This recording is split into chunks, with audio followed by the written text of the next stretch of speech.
Osiwm is Ties Declare, who's playing a standard powerhouse pre-Oath of the Gatewatch, 4-color Rally. While similar to Rally lists of old, Oath has given this deck access to 2 new powerful cards in the form of Eily, Eternal Pilgrim, and Reflector Mage. Chepa is player Mykola Chepki.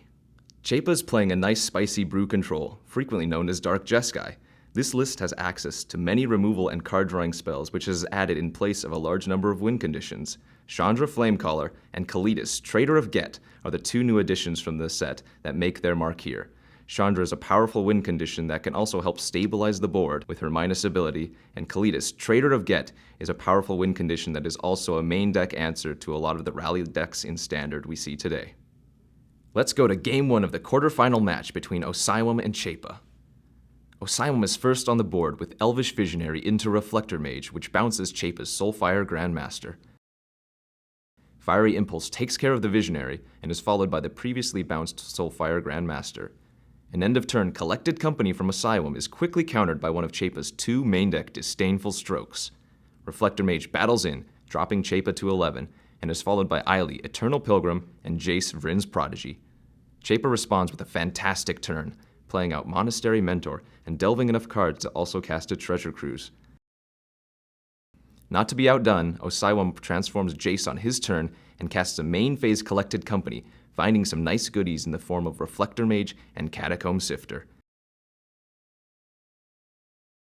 Chepa attempts to stabilize his position with Kalidas, Trader of Get, but another Reflector Mage and attack on Osiwm's turn leaves him at 1.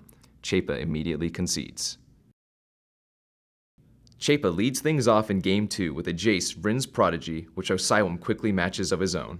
Fiery Impulse from Chepa takes care of Osiwm's Jace, but he has another to replace it. That Jace also meets the same fate, and soon Chepa has transformed his Jace and developed out Kalidas, Trader of Get. While Kalidas is soon bounced by Reflector Mage, a follow-up Monastery Mentor into Fiery Impulse on the Mage leaves Chepa with an amazing board presence. Another Reflector Mage from Osiwm bounces the Monastery Mentor, and Murderous Cut takes care of the Kalidas. But Chepa is soon advancing the board with 2 Monastery Mentors to Osiwm's Catacomb Sifter and Grim Haruspex. Painful Truths refills Chepa's hand and gives him access to many new cards, but Osiwm seems to stabilize their position with a Zulaport Cutthroat and Jace, Vryn's Prodigy added to the battlefield. Things quickly take a turn for the worse when Chepa leads with Magmatic Insight into a flurry of spells including Fiery Impulse and a flashbacked Fiery Impulse off the Jace, Telepath Unbound. An additional Crackling Doom on the same turn leaves Chepa with 11 Monk tokens from 2 Monastery Mentor. The attack next turn proves to be too much, and we go to a Game 3.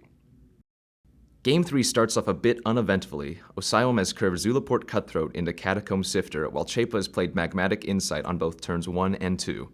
A Soulfire Grandmaster from Chepa is followed by a Fiery Impulse on Osiwm's Catacomb Sifter, but Osiwm answers back with an Antuco Husk, and then a Reflector Mage, casting a devastating Dispel on Chepa's Crackling Doom, which would have made him sacrifice his Nantuko Husk. Another Crackling Doom forces Osiwm to sacrifice his newly cast Reflector Mage, but they still hold the life and board advantage, 17-14. Chepa digs for another answer with a Painful Truths, and manages to find Soulfire Grandmaster and Fiery Impulse on Osiwm's Morph.